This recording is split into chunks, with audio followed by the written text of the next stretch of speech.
in upstate New York. But it's in New York. It's New York State. New York was everywhere in New York State. Yes, there were, especially in the cities. But you know, it's a kind of the double facade. Before, historically, it was much more united. It was really like a linear city, you know, from Buffalo to New York, and there were the trains and everything. Even as a child, I knew this very well. And I went to school in Troy. But with the interstate highways and the automobile, things got much more segregated, of course. And so today, I mean, you can go in these places. They're teenage kids who were never in New York City. And I was, even if I wasn't living here as a kid, I was here all the time, you know. You take a train and come and have some fun and go back, and you know, or go to, you know, music or anything. So that's, I think it's quite different now, yeah. Maybe it's going to change back again. What changed in New York last couple of decades? Maybe after 9/11. We just well, it changed much more before that. I think the first big change came in the 50s when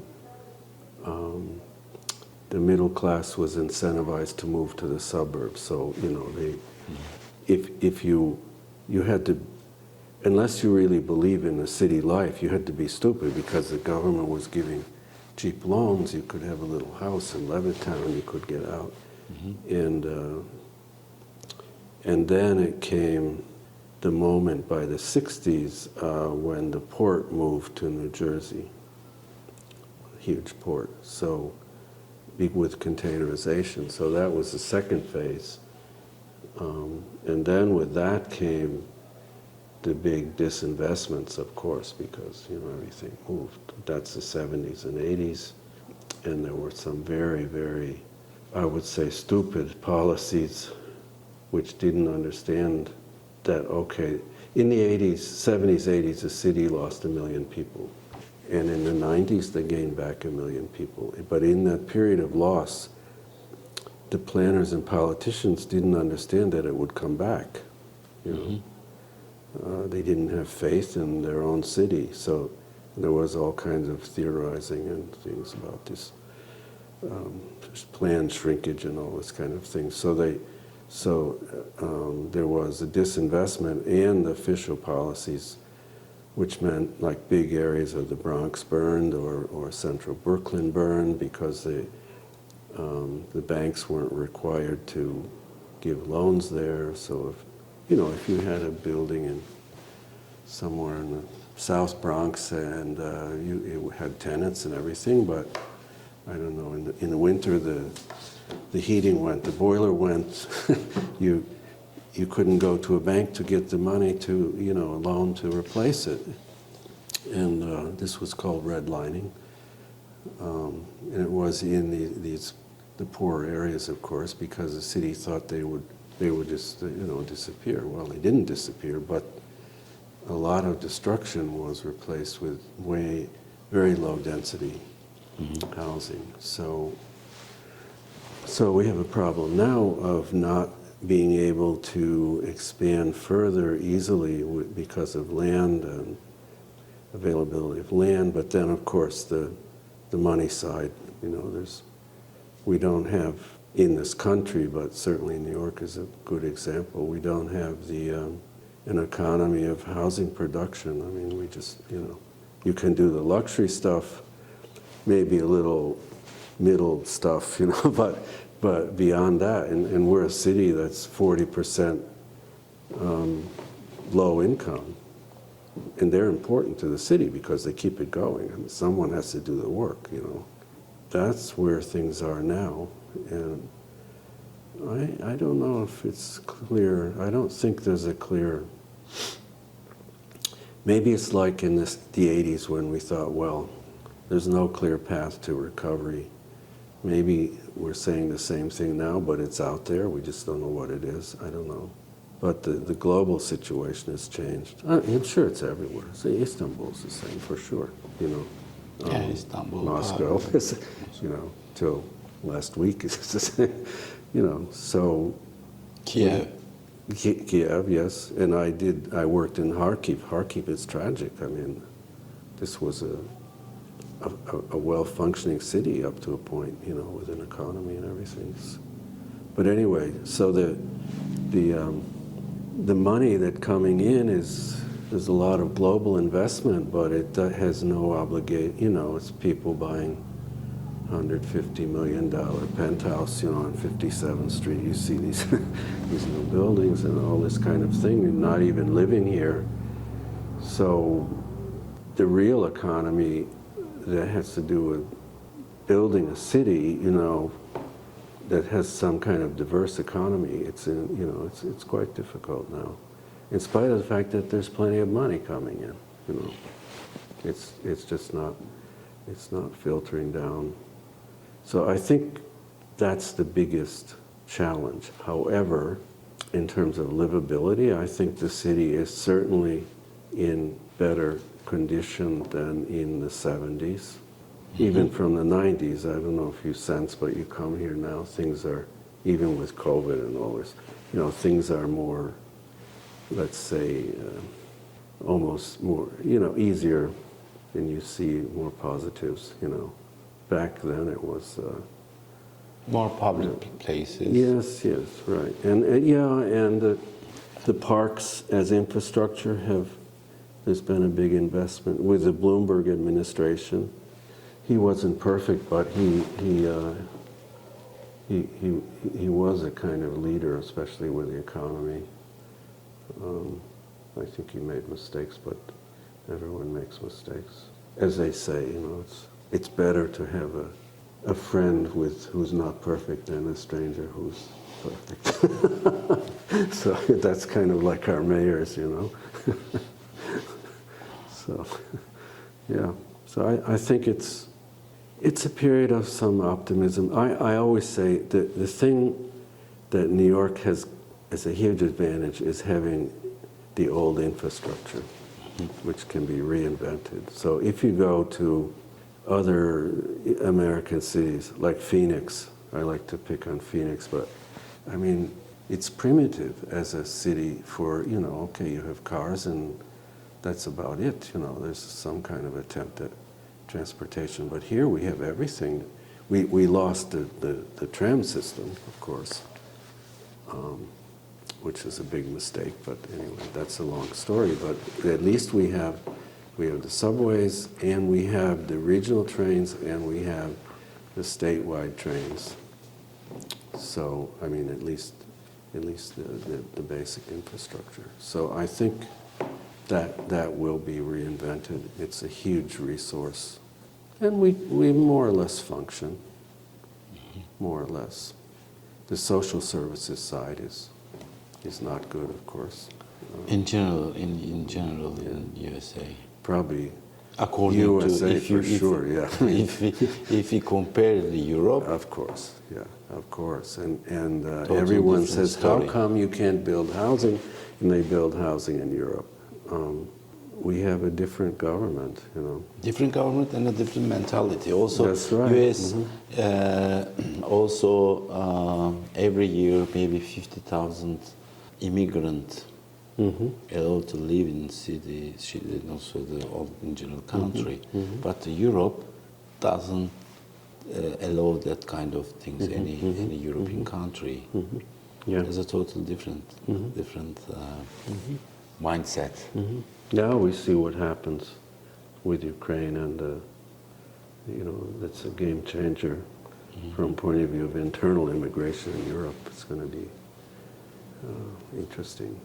But, must be, but because they encouraged Ukraine, especially European country, and then they disappeared. Well, also NATO. Now they're back. Now they're back in the game. They don't like the game, maybe. Yeah.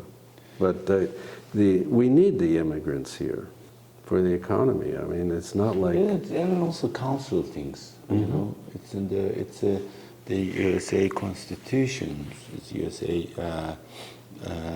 the mindset is different because Yeah, yeah. it's very young, 300 years old, let's say, but the more global. Then starts then that time. But Europe- Turkey has had, you know, you have. Turkey is already- perfect right now. Really? Okay. But you have some immigrants coming and going, don't you? Yeah, Especially in the Turkey, south. you know, we did a big job. Not the 50,000 people, 5 million Yeah, people. you're right. Well, you can It's be too much. advisors now. It's really too much. It's not easy for Of course. us. You know, it's any economy, any government can't deal with that. But under circumstances, because that's totally the politic issue. Okay, go back to New York, yeah. New York, But especially Istanbul, 9/11. I call Istanbul the New York of the Mediterranean. You know. Sure. Yeah, you know, it's in the if you don't think about the politics things, especially politics in Turkey, it's you know, it's interesting situation. But in general, the Turkey, especially the west side cities, always keep their soul, you know, Mediterranean and then more European, more Yeah. more open-minded.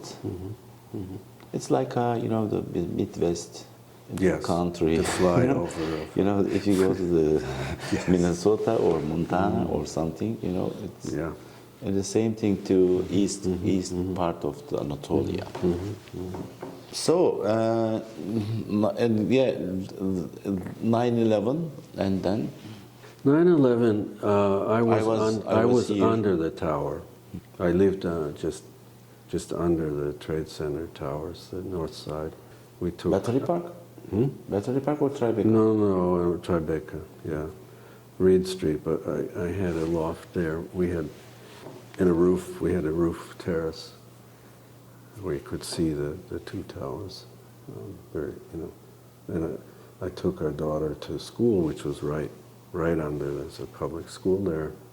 And the first plane came in, which was a sound and experience I could never forget, you know. I saw that and I said, okay, this is the beginning of World War III. This is it. It was completely obvious. It was the hole in the building perfectly in the middle, and you know, the plane came very fast down Greenwich Street. So my thought was, well, it was several months of struggle and all the toxic thing and everything that happened there. But my thought was, well, no one is going to ever want to move back here. We have to sell the loft and get out, which we did. That was a huge miscalculation.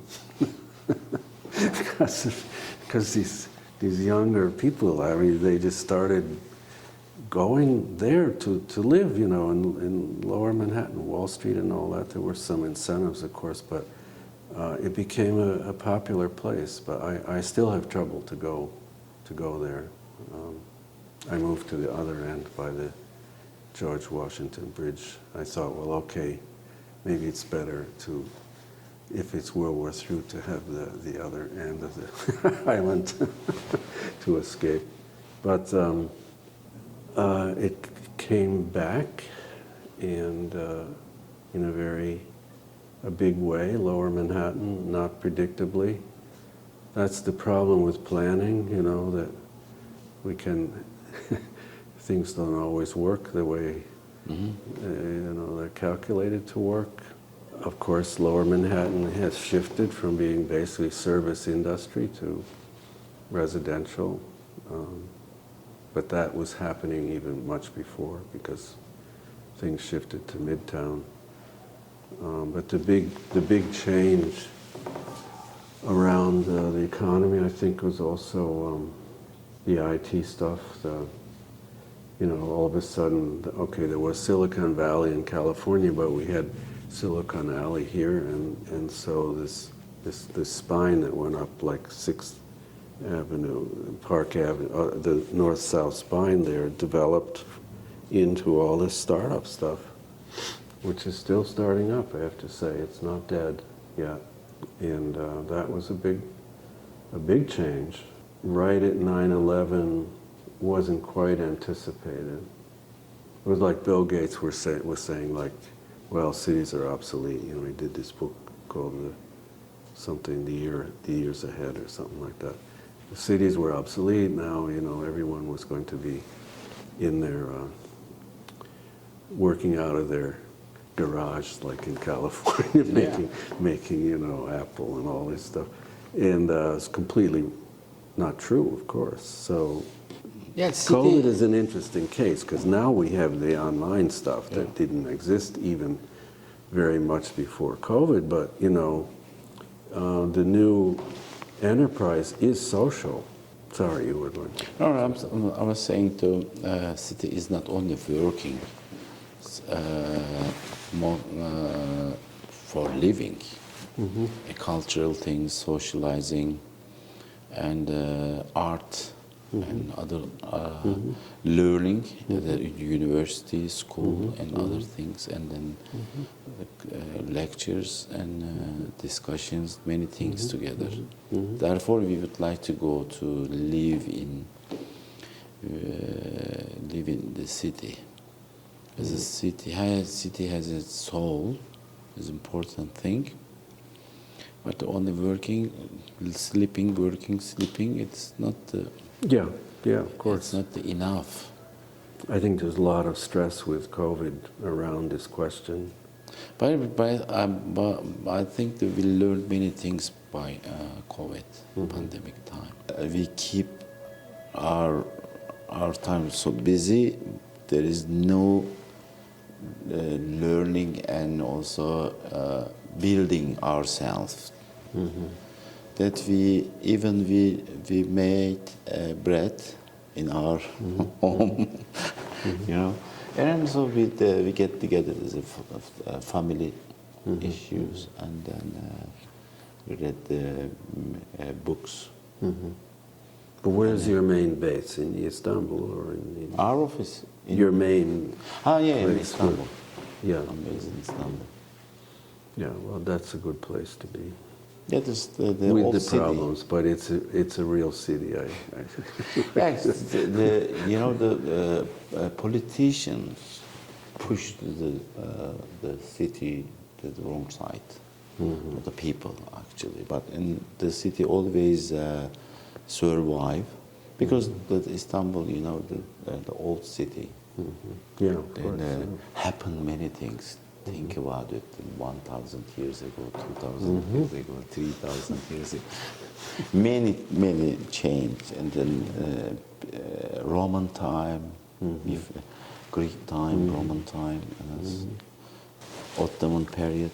Well, we're a new Before city. was the Greek. It goes to 30,000 years old. Yeah. City. Well, we're nothing like that, but we have antique modern technology, like the subway.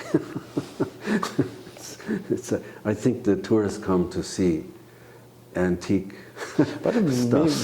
But you know, maybe we don't know yet, but maybe in general the country has history by Native Americans. Well, here, yes. Broadway was a highway of the Native Americans. Yeah. I tell my students that when I lecture on New York. So when they're on the one train, they're actually on a Native American highway, which is completely true. It went to Albany, right up past here. A spine, yeah. And also what is exactly the New Amsterdam? We don't know yet. Maybe there is no any recorded anything. Maybe therefore we don't know. Well, there's some some archaeological things around the early black, you know, the slaves and There was a community in Central Park that's being somehow excavated, not much left, and a cemetery downtown. But it's of course nothing like Europe. I mean, but there is interest. Yeah, really. Yeah. The last 300 years, so many items and knowledge. That's what interested me in this book on New York housing. There's actually a record. It's not 3,000 years. It's 300 years, but it's there. You know, it's accessible. You have to do some work to find it in the bureaucracy, but it's there, and that's I think, very important here, from the point of view of history. It's not a big history, but it has a level of detail. Well, you already had written many books. What are you cooking right now? I'm doing a book of things I've written and projects from 1970 till now, and I'm in the middle of that. Yeah. So I don't forget what I did. No one else will read it, but I can read it. It's a curious process, very curious.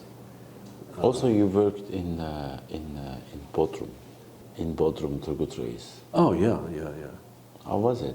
That was. Already we have a book about that. You and Suha. You have the book or not? Yeah. Well, this started in 1974. This only the other. This book is about the New York City, the digital recording. Yeah, but the other one was Turgutreis. I started with Suha in 1974. This was when, did you know Doruk Amir? Yeah. Yeah, Doruk was here because I was at Penn State University, and I did another study, 2 studies there.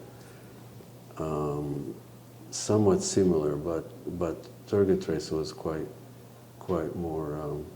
different. So we thought, what can we do in Turkey like that? So somehow Suha got involved. He was a very young faculty in METU, and so I went there. I don't know, I think it's described in the book a little bit. You taught METU? No, I went to find a site. So the idea is we would do something METU Columbia, right? Okay. And it was in March, this time of year, and we drove around. We went to, we didn't go to Bodrum, we went to Antalya, we went to the old French town. There were still some signs in French, Avcioglu. Yeah, we went around in these places and we Appium. Yeah. Appium, the name is. Yes. And we got stuck in the mud and the snow and things, and we went around. So I came back and I said, okay, forget about this. Then Doruk said, well, you should do Bodrum. Turgutreis was not, it didn't have a name yet, Turgutreis. It was Avcioglu. There was a little village, and Karabag was where Turgutreis came from, the captain.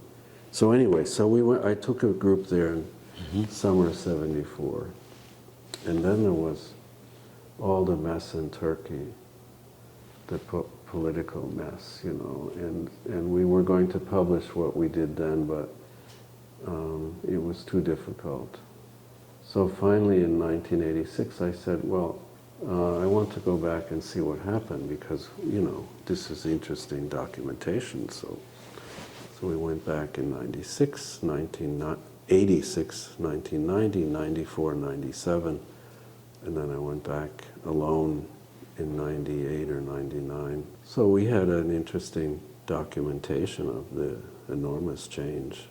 But I had very, very wonderful feelings for the people in 1974, the families that we studied.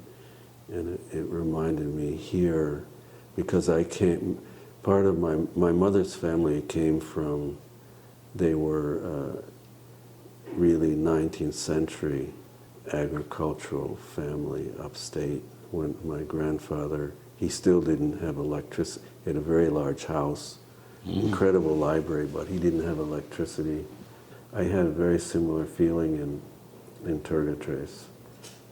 I mean, these were like almost survivors, you know, and they were still happy and doing what they knew how to do.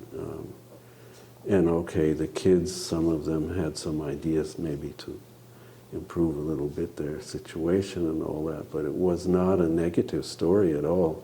But by 12 years later, yes, you start to see the change, and you start to see the Western houses going in, and the Western furniture, and that was very interesting to me, because also the design environment affect the culture. It's two ways, right? If suddenly you sit on a chair, what you discuss, how you discuss it, how you eat is very different, right, than sitting on the ground. And for me, this was amazing. I mean, the most amazing, probably, thing of everything I've ever done. And I went back with Suha maybe 3 or 4 years ago. I couldn't recognize anything. Well, the seashore, but everything else was, you know. Sea is okay, but Yeah, I don't even know if Suha. Land. Suha had a little house in Gümüşlük. I think he knew how to get to his house and his thing in Bodrum, but yeah. Also, he renovated a classical Bodrum house. Yes, that's where he has all our stuff is there. I sent it to him. Transformed Yeah. as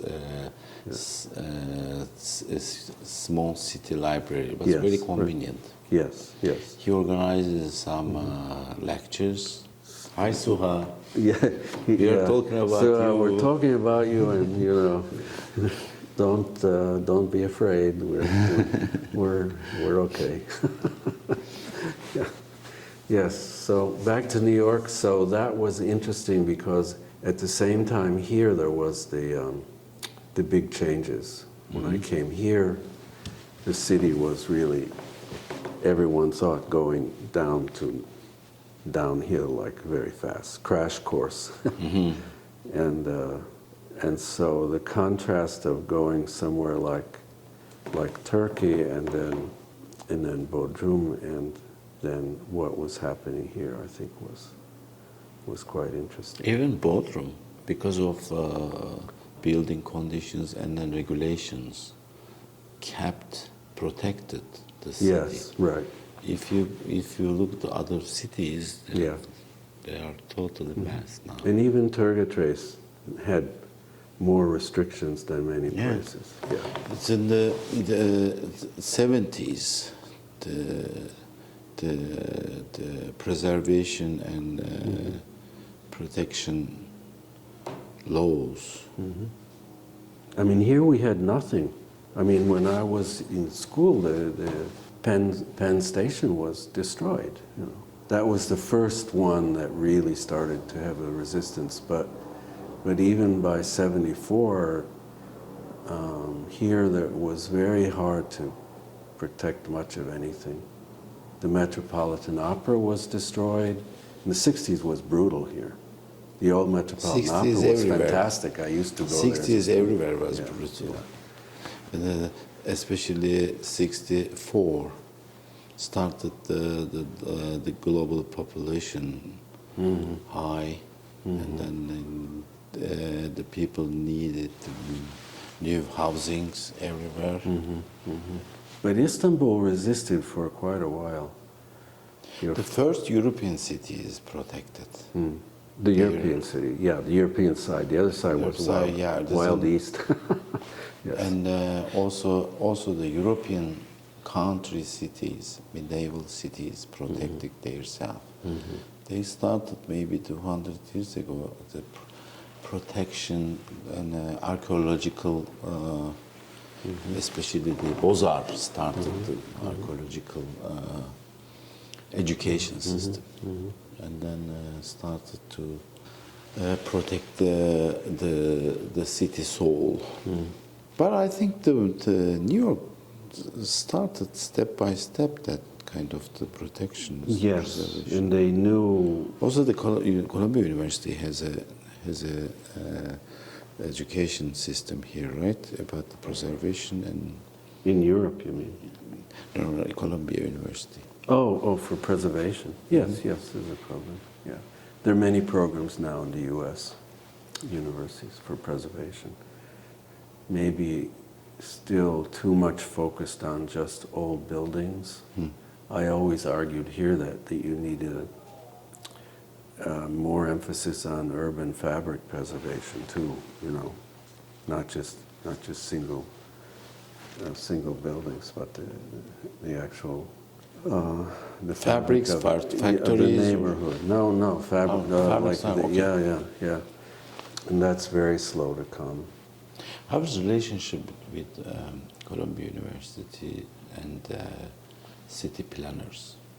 Well, we have a planning program here, but it's very, it's almost like social science, you know, it's not geared toward policy and implementation. So there's, well, probably it's true in the US in general, but yeah, I mean, in Europe you have architecture, which is also planning, Yeah. you know, which is also people in the government. You know, there's not, here it's much stricter, more stovepiped situation. So, okay, you have the academics, then in the academy you have architects, planners. The planners are more academic than you know, real planning, you know, engagements in their cities. And so that makes it quite different. Yeah. Today in Rome, there is no sidewalks on some streets. Yeah, No sidewalks. right, No pedestrian way. right. I don't mind. We It's even worse in Naples. Yeah, we share roads, you know, we share streets with the bicycles Everything, and also the motorcycles and cars Crazy and Italian people. drivers. But because you know that they respected their history actually. Yeah, Naples is even more so. Naples, well, the cars are more. They have the power actually, but you have to learn to negotiate. You know, it makes the city more interesting as long as it's not, you know, too crazy. But the idea that a street can be many things makes the street more interesting. It's also better for business, by the way, the shops. So there were lots of proposals for pedestrianization, as it was called, and also in Italy. You probably remember back, this guy Brambilla was making many books about pedestrian cities and all that, but the shopkeepers were saying, wait a minute, you know, nobody's coming now because there are no pedestrians and no vehicles, and, you know. So that's, I think, these are things that, you know, our perspectives change about what we're trying to do as professionals. And here we have some big infrastructure issues. Trump took the train yard on the west side. I always thought it was a big mistake, long term, you know. So there's the housing over there, and the old train yard, and the High Line is okay. It's great, but it was a very valuable piece of infrastructure, which maybe could have been done differently and still have had a public space function. I don't know. We have no rail freight tunnel any access from the west. The freight to all of the Hudson River west, the east rather, has to go almost to Albany to cross the river. And one of the ideas, even from Giuliani's time, was to get a freight tunnel under the Hudson, and of course to have a facility in Queens, maybe Brooklyn, but probably Queens, in order to move freight and also have the freight in the city. After trucks, trucks, okay, maybe 15 or 20 years, but the longer term is probably, unless they're clean and self-driven, self-driving, I don't know. But trains are coming back, freight is coming back slowly. And one of the big problems for New York City is actually that rail infrastructure. Even the passenger tunnel, which maybe now will get a second tunnel will go in, because the one tunnel can't be refurbished because it's being used. There's no option. So these are big projects, and I hope the country is able to see its way to support this kind of thing. I mean, certainly Biden was trying, but that's the future. And then we need the infrastructure for sea level rise that's already happening. Which part do you like in New York? Which city? Which area? Which area? Which district? Which street? The Bronx. Bronx? Do you like Bronx? The Bronx is still real. It's like... Yeah, there are many 18th century, 19th century buildings there, right? Well, and it was a vision that in the 1880s was very European. I mean, it was about density and parks. The Bronx has 25% parkland, the highest of any of the boroughs. It's a big number, 25%. And some of that's integrated with the highways, what was Where do then you live right parkways. now? Where do you live right now? Where do I live? I live in Washington Heights. Washington Heights. Near the bridge as I moved from downtown. You miss Tribeca? Sometimes. No. A little bit? No, never? No, because Tribeca changed. it changed, and it's not as easy. convenient as it was. It changed in the sense that the daily services in life is more difficult, unless you can afford to have your daily life provided. That whatever it takes. But no, I think the West Village is still intact, and if I were to find a place to live, right, this is your question, where would I go? I would go West Village. I do like Washington Heights because it has the one train, so it's very convenient. It has parks, but it has the old buildings. When the one train came in, 1912, I think, our building was built. It has 206 apartments, a huge building, but very elaborate. This is a vision of urban life, which doesn't exist now, not even in the sliver buildings. You spend a lot of money, but the vision of an urban life is not there. And I think that's what I like about Riverside Drive, and especially there. I think Jackson Heights is a very interesting neighborhood, and more so because of the diversity, but also the housing stock from the 20s. I mean, that was a vision of middle-class life that was very, extremely solid. I mean, these were substantial a neighborhood. The same in the South Bronx or the Mid-Bronx as well. I mean, the 20s, we built an amazing amount of what's now called affordable housing in this city. Amazing. And much of it is still there, and it's very good. I like Brooklyn Heights because it's the Brooklyn Bridge. You can see from here, it's still a neighborhood. I mean, there are many, many neighborhoods that I could. Queens, Jackson Heights, but then we don't. New York is a big city, so you don't understand. What do you think about the gentrification, redevelopment, for example, Hoboken? That's a very tricky problem. Tricky. Yeah, I don't know.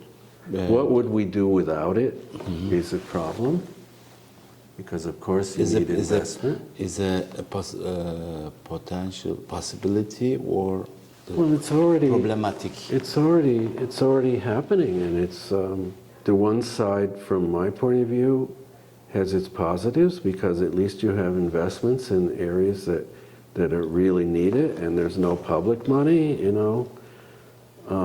But then there's a downside. I mean, like Harlem. Harlem has become less than 50% African American. It was predominantly African American. So these are the more wealthy white families moving back, you know, and I understand what they're doing.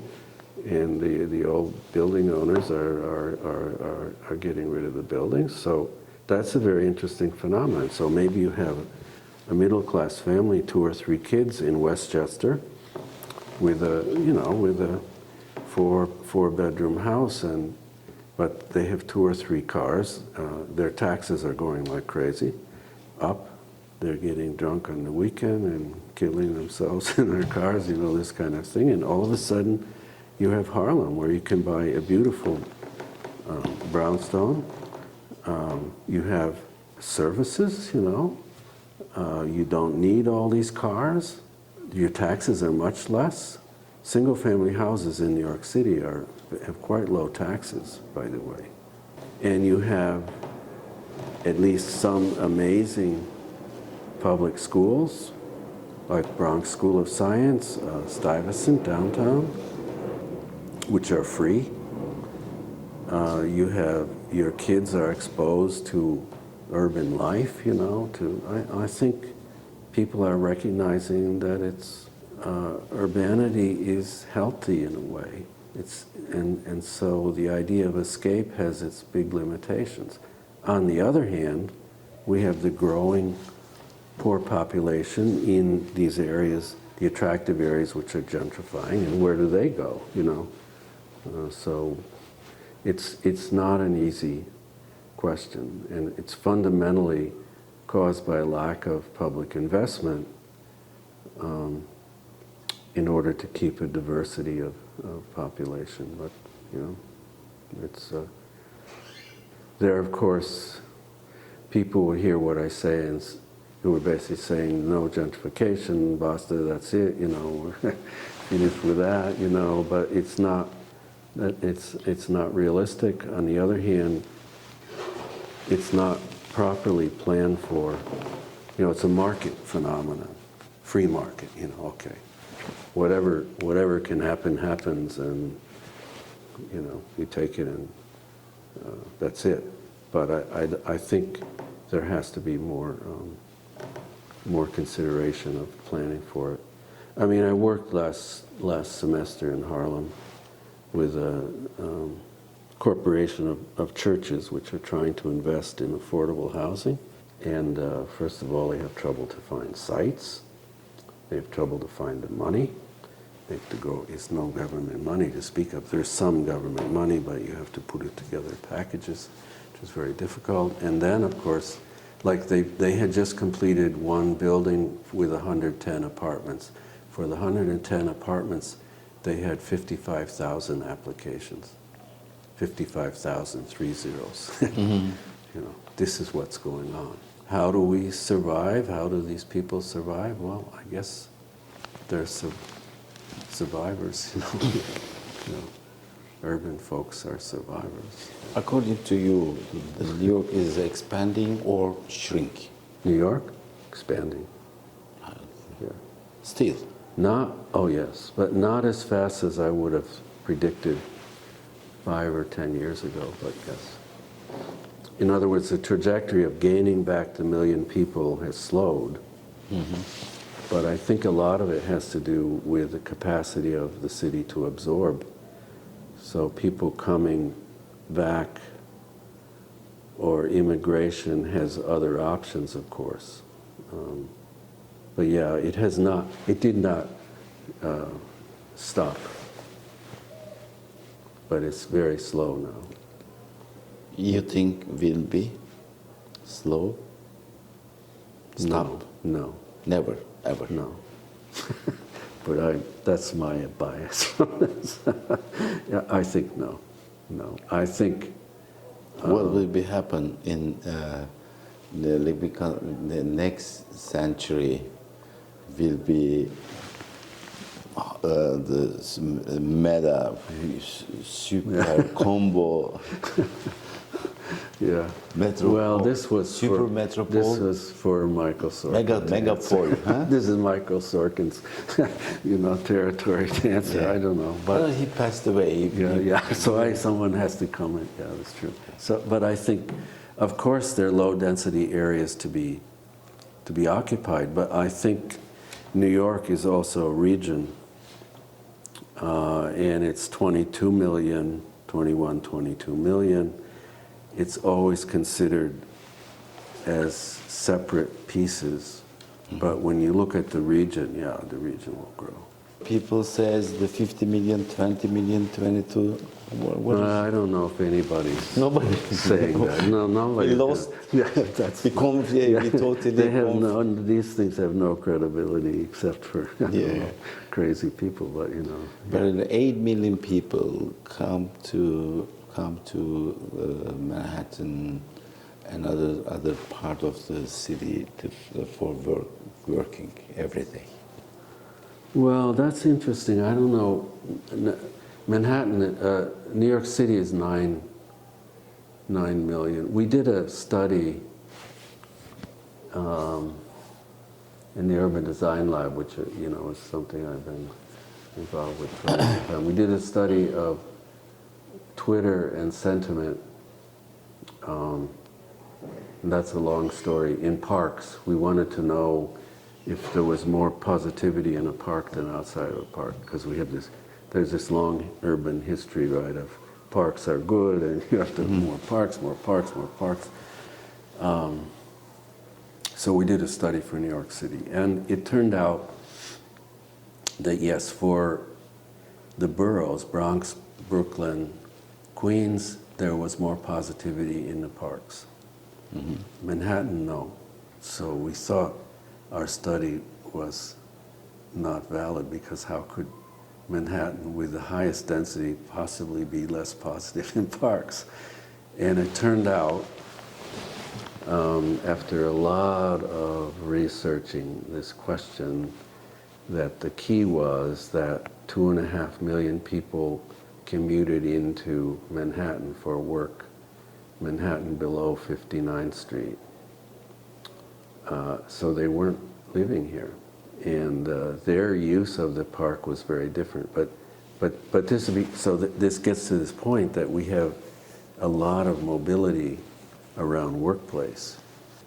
So in the end, we realized that those workers downtown or midtown were going to the park for their sandwich, but they were only complaining about work, They weren't so happy. They were just getting away from work rather than, having their natural experience. So, we build buildings, and then building affects to us. yes, right, exactly, Builds us. right, yeah.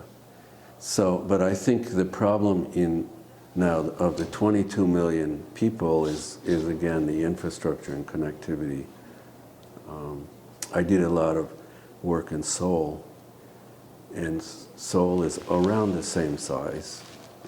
Well, even Shanghai, but they have megapole cities. but they have a much more coherent infrastructural system than New York. I mean, we're crazy. You have to take a taxi to go to the JFK. I mean, this is not even. It's 19th century. There's no connection and no real resources to make it. So this is our downfall. A train doesn't work, right? No, I mean, if you want to spend 2 hours, they tried to make that. There was that little monorail train from Queens, but it's not serious. And so if you understand, if you go to what I call a real city in 21st century terms, and you, well, even not so real. If you want to go to Brussels airport, I mean, in 20 minutes you're anywhere, you know. And yeah, European cities kept their limited population. Mm-hmm. They kept, I don't, you know, maybe Paris and then and London, and a larger city. Other cities, even capital cities, and then kept themselves very safe zone and limited population. So we, at least in this country, we don't know how to manage scale. Yeah, Milan and Rome and Copenhagen, Amsterdam. But they have A couple of million people. But with investment. Yeah, absolutely. It's really fourth world in a way, fifth world maybe, in many aspects. That's what makes it interesting. But out of this comes for me some cultural energy too. I always tell, you know, I teach a course in the fall about New York City development, and you know, in the moment of, in the dire moment of the 70s, in a moment in the public housing, you know, the red brick slabs, in the South Bronx, in Sedgwick houses, in the community room of Sedgwick houses, at that moment, we have the birth of hip-hop, which becomes a global cultural movement. Not that I'm well-versed in the fine points of hip-hop and its history, but it came from that. To me, the history of cultural development is quite interesting. Also, the Soho phenomena, I lived there for a while, when it was not yet, there was just artists, you know. In that shell of abandoned industry came the next generation of cultural production, which is a form of industry too. And thank God they didn't rip it down, although Moses wanted to. But so reinvention is key. Invention is key. But we don't know yet, good or bad. Yes, exactly. Whichever way is key. Exactly. Thank you very much, Richard. Really, Oh, you're welcome. I'm happy to. I needed more time to think of better answers, but anyway, I'm enthusiastic for New York. I think it will. Me too. It will. Talking about the New York, bad or good, Yes. doesn't matter. Exactly. Let's talk about the New York. I even like the bad stuff.